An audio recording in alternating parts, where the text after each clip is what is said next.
E a respeito da via? Então, será que a via parenteral seria superior à via oral para reposição se eu quero um resultado mais rápido?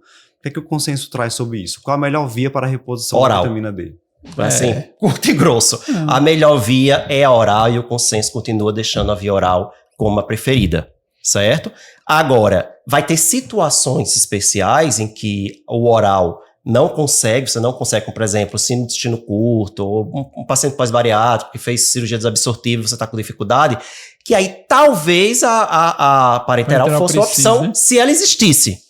Né? Não tem uma preparação que foi adequadamente estudada para a gente fazer essa dose parenteral. Lembrando que o consenso diz que essa dose parenteral deveria ser intramuscular e não intravenosa. Sim. E ainda tem o destaque de você, de novo, ressaltar que as doses muito altas tiveram piores desfechos. Essas apresentações parenterais, em geral, são com doses elevadas, né? Não vai fazer sentido você fazer, vou fazer 2.000 unidades de vitamina D para fazer parenteral. E ele cita isso. Se for fazer parenteral, por exemplo, ele cita estudos que com 300.000 unidades houve aumento do risco de queda e de fratura. Isso. Então, ele até diz, não poderia passar de 100.000 se fosse fazer.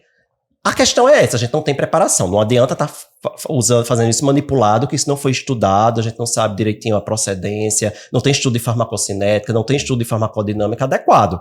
Então, tem alguns pacientes que seria legal se a gente tivesse uma preparação intramuscular com uma dose que não ultrapassasse 100.000 unidades para fazer para aquele perfil específico de paciente. Isso. Mas aqui no nosso meio ainda é complicado. Então, fica oral e a gente tem, até para esses pacientes pós-bariátricos, opção oral, como a gente vai falar daqui a pouco. Sim. E aí, de novo, a gente usaria a via oral e para casos onde a via oral sabidamente exista adesão e o paciente não consegue de jeito nenhum chegar no nível adequado, é que você poderia considerar alguma coisa diferente, né? Isso, maravilha.